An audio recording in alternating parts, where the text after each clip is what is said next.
विद्यार्थी मित्र हो, मी प्राचार्य डॉक्टर किशोर जगताप माझ्या या यूट्यूब चॅनलमध्ये आपल्या सर्वांचं मनपूर्वक स्वागत. मित्र हो, ऑडिटिंग संदर्भात आपण दोन प्रकरणांचा आतापर्यंत अभ्यास केलेला आहे, माहिती घेतलेली आहे. आज आपण घेणार आहोत प्रकरण क्रमांक 3 म्हणजेच कंपनी हिशेब तपासनीस किंवा कंपनी अंकेक्षक याबाबतची माहिती घेणार आहोत. तर चला पाहूया कंपनी अंकेक्षक.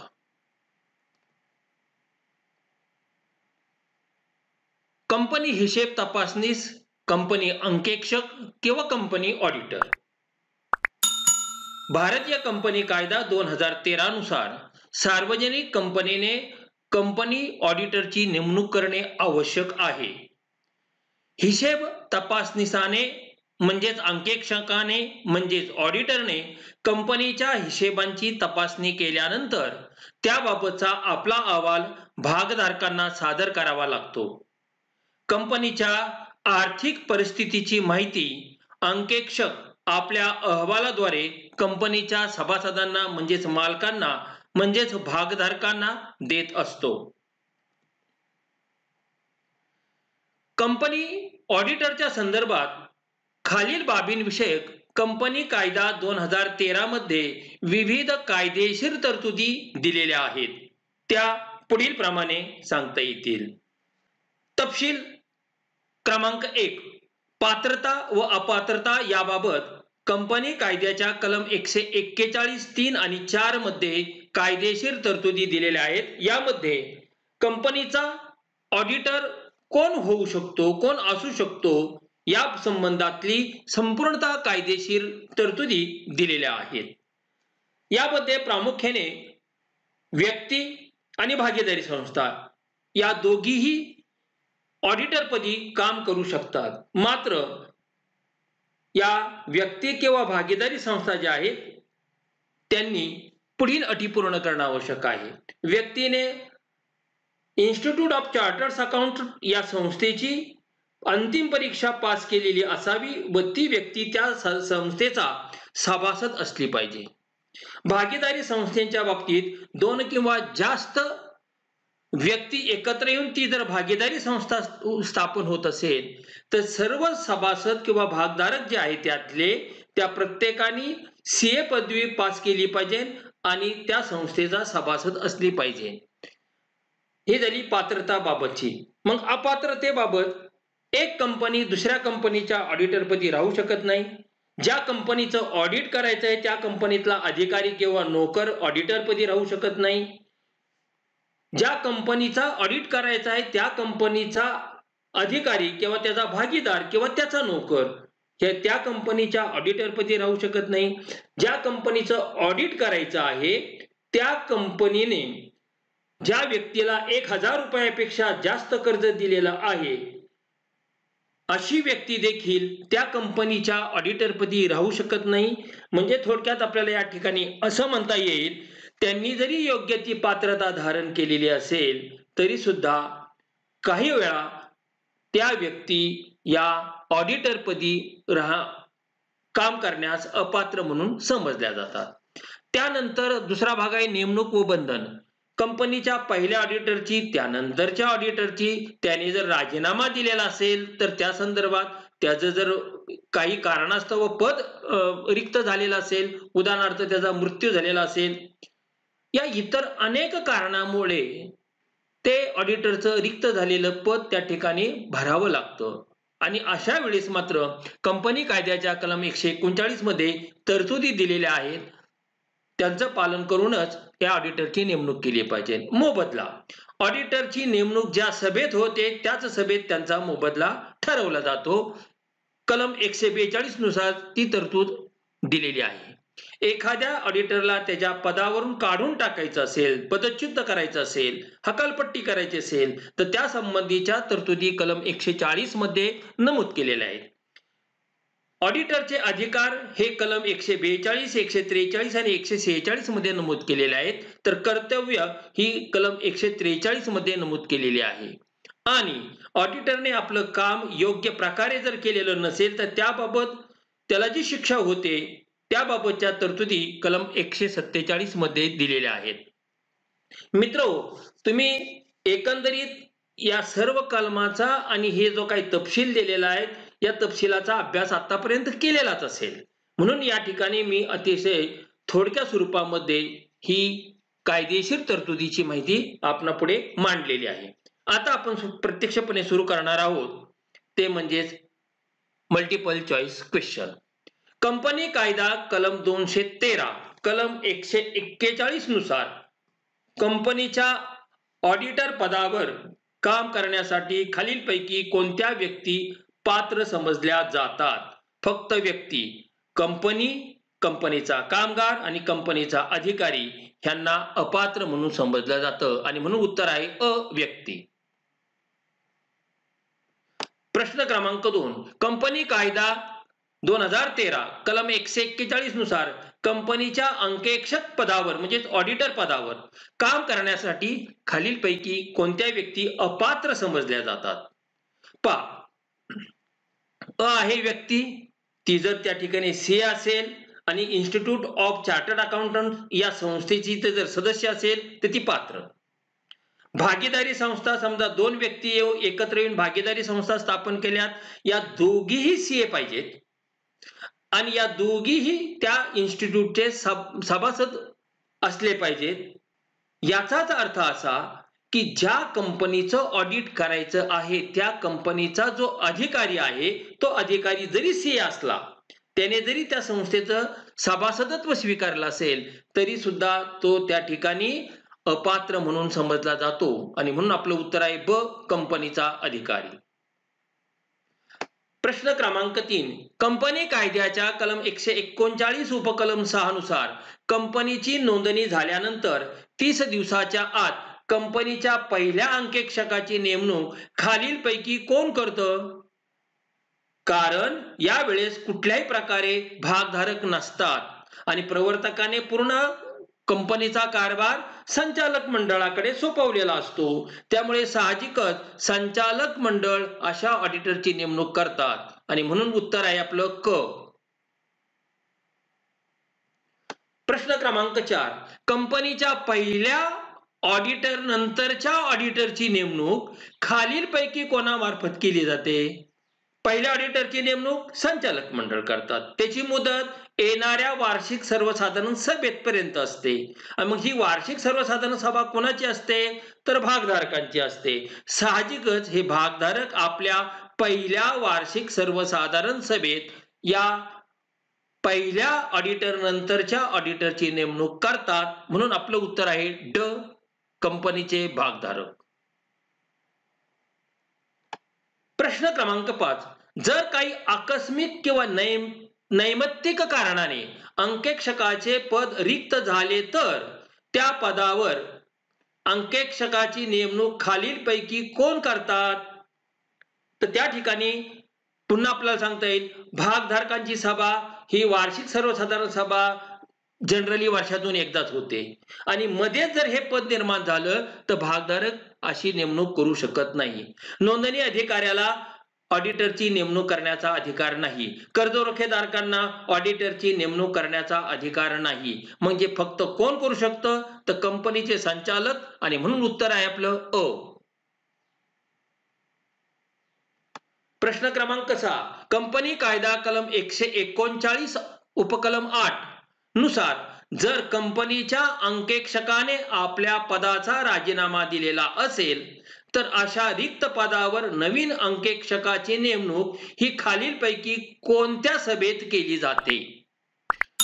राजीनामा दिला असेल आणि त्याच्याऐवजी दुसऱ्या अंकेक्षकाची नेमणूक करायची असेल तर ती नेमणूक ही सभासदांमार्फत केली जाते आणि सभासदांमार्फत जर त्या ठिकाणी करायची असेल तर साहजिकच तुम्हाला वार्षिक सर्वसाधारण सभा बोलावी लागते आणि तोपर्यंत ते पद रिकामच राहण्याची शक्यता असते. असं होऊ नये म्हणून संचालक मंडळाला ते अधिकार कंपनी कायद्याने प्रदान केलेले आहेत. उदाहरणार्थ वार्षिक सर्वसाधारण सभा झालेली आहे, 4 महिने झालेत आणि संचालक पदाचा राजीनामा एखाद्या ऑडिटरने अंकेक्षक पदाचा राजीनामा एखाद्या अंकेक्षकाने दिलेला आहे. तर येणाऱ्या वार्षिक सर्वसाधारण सभेपर्यंत ते पद रिक्त ठेवणं हे उचित नसतं आणि म्हणून कायद्याने अशा कालावधीसाठी, तात्पुरत्या कालावधीसाठी पूर्णतः संचालक मंडळाला ऑडिटरच्या नेमणुकीचे अधिकार दिलेले आहेत आणि म्हणून संचालक मंडळ आपल्या सभेत अशा प्रकारे ऑडिटरची नेमणूक करू शकतात. म्हणून आपलं उत्तर आहे ड. प्रश्न क्रमांक 7. सरकारी कंपनीच्या अंकेक्षकाची नेमणूक खालीलपैकी कोणामार्फत होत असते? सरकारी कंपन्यांची जी नेमणूक आहे ऑडिटरची, ते भागधारक करत नाही, ते संचालक मंडळही करत नाही आणि नोंदणी अधिकाऱ्याला तर अधिकारच नाही. मग कंट्रोलर अँड ऑडिटर जनरल हे जे काही गव्हर्नमेंटचं ऑडिट डिपार्टमेंट आहे, हे ऑडिट डिपार्टमेंट त्यांच्या पॅनलमधीलच काही व्यक्तींची सरकारी कंपनीच्या ऑडिटरपदी नेमणूक करू शकतात. म्हणून आपलं उत्तर आहे क. प्रश्न क्रमांक 8. कंपनीच्या विशेष अंकेक्षकाची स्पेशल ऑडिटरची नेमणूक खालीलपैकी कोण करतं? मुळात स्पेशल ऑडिटर केव्हा नेमला जातो? ज्या वेळेस एखाद्या कंपनीत गैरकारभार होत असेल, गैरप्रकार होत असेल, कंपनीचं व्यवस्थापन कंपनीच्या हिताविरुद्ध कारभार करत असेल, तर अशा वेळेस त्या ठिकाणी विशेष अंकेक्षकाची नेमणूक हे केंद्र सरकार करते. म्हणजे हस्तक्षेप करून केंद्र सरकार अशा कंपनीच्या ऑडिटरपदी विशेष अंकेक्षकाची नेमणूक करू शकते आणि म्हणून उत्तर आहे ड. केंद्र सरकार. प्रश्न क्रमांक 9. एक अंकेक्षक जास्तीत जास्त किती कंपन्यांच्या ऑडिटरपदी राहू शकतात? तर जास्तीत जास्त 20. म्हणून उत्तर आहे अ.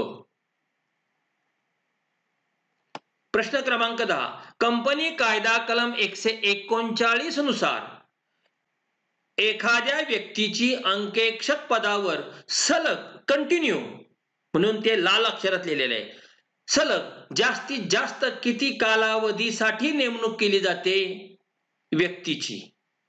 ऑडिटरपदी व्यक्ती असू शकतात, भागीदारी संस्था असू शकतात, त्यातला व्यक्तीचा भाग. आणि म्हणून आपल्याला या ठिकाणी सांगता येईल एक व्यक्ती जास्तीत जास्त 5 वर्ष त्या पदावर राहू शकते आणि म्हणून उत्तर आहे ब. प्रश्न क्रमांक 11. कंपनी कायदा कलम 139 नुसार एखाद्या भागीदारी संस्थेची अंकेक्षक पदावर सलग जास्तीत जास्त किती कालावधीसाठी नेमणूक केली जाते? मगाशी व्यक्ती पाहिली, आता भागीदारी संस्था. सलग जास्तीत जास्त 10 वर्ष. उत्तर आहे अ. प्रश्न क्रमांक 12. कंपनी अंकेक्षकाला खालीलपैकी कोणती कर्तव्य पूर्ण करावी लागत नाही? अहवाल सादर करणे त्याचं कर्तव्य आहे. नियामक अहवाल प्रमाणित करणे हेही त्याचं कर्तव्य आहे. माहिती पत्रकातील माहिती प्रमाणित करणे हेही त्याचं कर्तव्य आहे. कंपनीचे दैनंदिन व्यवस्थापन पाहणे हे काम संचालक मंडळाचं आहे, अंकेक्षकाचं नव्हे आणि म्हणून उत्तर आहे आपलं क. प्रश्न क्रमांक 13. नियामक अहवाल प्रमाणित करण्यासाठी अंकेक्षकाला खालीलपैकी कोणत्या बाबींची सत्यता तपासावी लागत नाही किंवा पाहावी लागत नाही? कंपनीने भाग विक्री, भाग वाटप, भाग वाटपापोटी मिळालेली रक्कम, त्या रकमेपैकी कंपनीने खर्च केलेली रक्कम, अ, ब आणि क हे सर्व काम अंकेक्षकाला करावं लागतं. मग कोणतं काम करावं लागत नाही? तर लाभांश वाटपापोटी द्यावयाच्या रकमेबाबतचं काम हे संचालकाला करावं लागतं. संचालक लाभांश जाहीर करतात आणि तो वाटतात आणि म्हणून प्रश्न क्रमांक 13चं उत्तर आहे ड. प्रश्न क्रमांक 14. सनदी लेखापाल कायद्यानुसार सनदी लेखापाल कायदा म्हणजे हे चार्टर्ड अकाउंट ऍक्ट जो आहे तो ऍक्ट. सनदी लेखापाल कायद्यानुसार कंपनी अंकेक्षकाचे खालीलपैकी कोणते कार्य हे नियमबाह्य कार्य समजले जाते? यामध्ये त्या ऑडिटरने आपल्या कामाची जाहिरात करणे, सत्य बाबी उघडकीस आणणे, चुका व लबाड्या उघडकीस आणणे, आपल्या समव्यवसायाशी स्पर्धा न करणे, ब, क आणि ड या सगळ्या गोष्टींचा विचार केला तर ते सर्व कार्य हे नियमात आहे. कोणत्याही ऑडिटरला आपल्या कामाची जाहिरात करता येत नाही आणि म्हणून आपलं उत्तर आहे अ. प्रश्न क्रमांक 15. आपल्या कर्तव्याचे पालन न करणे किंवा पक्षकाराचा विश्वासघात करणे, पक्षकार म्हणजे क्लायंट, याबाबत कंपनी अंकेक्षकाची जी जबाबदारी निर्माण होते ती जबाबदारी कोणत्या स्वरूपाची असते? त्याचं जे काय कर्तव्य आहे, कर्तव्याचं पालन न करणे म्हणजे जबाबदारी कर्तव्यभंगाबद्दलची, म्हणून उत्तर ब. प्रश्न क्रमांक 16. कंपनीच्या आर्थिक व्यवहारातील चुका, लबाड्या व अफरातफर शोधून न काढल्याबद्दलची कंपनी ऑडिटरची जी जबाबदारी निर्माण होते ती जबाबदारी कोणत्या स्वरूपाची असते? पहा, त्याचं काम काय आहे? चुका, लबाड्या, अफरातफर ह्या उघडकीस आणणे हे त्याचं काम आहे. आणि एखादं काम जर केलं नाही तर त्याला आपण काय म्हणतो? निष्काळजीपणा दाखवला. आणि म्हणून आपलं उत्तर आहे अ, निष्काळजीपणाबद्दलची असते. प्रश्न क्रमांक 17. कंपनीच्या माहितीपत्रकातील माहितीच्या संदर्भातील कंपनी अंकेक्षकाची जी जबाबदारी निर्माण होते ती जबाबदारी कोणत्या स्वरूपाची असते? ती जबाबदारी ही फौजदारी स्वरूपाची असते. ती निष्काळजीपणाबद्दलची नसते, ती कर्तव्यभंगाबद्दलची नसते, कारण हे दोन्ही मुद्दे आपण मागच्या प्रश्नामध्ये पाहिलेले आहेत. म्हणजेच ती जबाबदारी कुठली असते? तर ती असते फौजदारी स्वरूपाची आणि म्हणून उत्तर आहे क. प्रश्न क्रमांक 18. कंपनी कायदा कलम 140 उपकलम 1 नुसार अंकेक्षकाला मुदतीपूर्वी त्याच्या पदावरून दूर करावयाचं असेल तर त्यासाठी सभासदांना कोणत्या स्वरूपाचा ठराव संमत करावा लागतो? पहा, त्याची मुदत पूर्ण होण्या अगोदरच त्याला काढायचंय आणि म्हणून अशा परिस्थितीमध्ये सभासदांना विशेष ठराव संमत करावा लागतो, म्हणून उत्तर आहे ब. प्रश्न क्रमांक 19. कंपनी कायदा कलम 140(4) नुसार वार्षिक सर्वसाधारण सभेत अंकेक्षकाला मुदतीपूर्वी त्याच्या पदावरून दूर करावयाचं असेल तर त्यासाठी सभासदांना कोणत्या स्वरूपाचा ठराव संमत करावा लागतो? मागचा भाग होता त्याची मुदत समजा 3 वर्षाची असेल, 2.5 वर्ष झालं आणि त्याला काढून टाकायचं असेल तर. आत्ताचा भाग आहे तो म्हणजे त्याची नेमणूक 3 वर्षासाठी झाली, आता पुढे त्याला कंटिन्यू करायचे नाही, थोडक्यात त्याला काढून टाकायचे, त्याच्या जागी आता दुसरा ऑडिटर नेमायचा आहे. असं जर परिस्थिती असेल तर नवीन ऑडिटरची नेमणूक करावयाची आहे याची कल्पना सभासदांना देणं आवश्यक आहे. आणि मग सभासदांना कळेल आपण ज्या सभेमध्ये जाणार आहोत, ज्या वार्षिक सर्वसाधारण सभेत आपण उपस्थित राहणार आहोत त्या सभेत काय कामकाज आहे, तर त्यातलं एक कामकाज आहे ते म्हणजेच अंकेक्षक दुसरा नेमावायचा आहे. अशा वेळेस त्या सभासदांना विशेष सूचनेची आवश्यकता असणारी सूचना पाठवली पाहिजे. त्यालाच आपण असं म्हणतो की या सूचनेनुसार जो ठराव संमत केला जातो त्या ठरावाला म्हणतात विशेष सूचनेची आवश्यकता असणारा ठराव आणि म्हणून उत्तर आहे आपलं क. प्रश्न क्रमांक 20. कंपनी कायदा कलम 147 नुसार अंकेक्षकाने हेतुपुरस्सर जाणीवपूर्वक आपल्या कामात चूक, कामचुकारपणा, दिरंगाई इत्यादी अनिष्ट गोष्टी केलेल्या असतील तर त्याला त्यामुळे खालीलपैकी कोणत्या प्रकारची शिक्षा होऊ शकते? अशा वेळेस त्या ऑडिटरला 1 वर्ष कैद व किमान 1 लाख रुपये इतक्या दंडाची शिक्षा होऊ शकते आणि म्हणून उत्तर आहे अ. मित्र, हा व्हिडिओ कसा वाटला याबद्दलची आपली जी काही मतं आहेत ती मतं त्याचप्रमाणे या प्रकरणाच्या अनुषंगाने आपले जर काही प्रश्न असतील तर निश्चितपणे प्रश्न आपण कमेंट्स बॉक्समध्ये विचारा, त्याला सकारात्मक प्रतिसाद दिला जाईल. आतापर्यंतचे जे काही व्हिडिओ तुम्ही पाहिलेले आहेत, अनेक अनेक विद्यार्थ्यांनी आपली मतं त्या व्हिडिओच्या अनुषंगाने शेअर केलेली आहेत. त्याचा मला खरोखर अतिशय आनंद होत आहे आणि मी त्याला उत्तर सुद्धा देण्याचा प्रयत्न केलेला आहे. त्यामुळे तुम्ही अशाच प्रकारे मला कंटिन्यू सपोर्ट करा. तुमचे प्रश्न आहेत त्या प्रश्नाची मांडणी करा, त्याची उकल करण्याचा मी प्रयत्न करेल. अशा प्रकारे आपण ही अकॅडमिक ही देवघेव आपण या चॅनलच्या माध्यमातून त्या ठिकाणी यापुढीलही काळात करीत राहू. आता आपण पुढील टॉपिक जो आहे तो म्हणजेच कर अंकेक्षण हे आपण पुढच्या व्हिडिओमध्ये पाहणार आहोत. तर सर्व विद्यार्थ्यांना मनःपूर्वक धन्यवाद.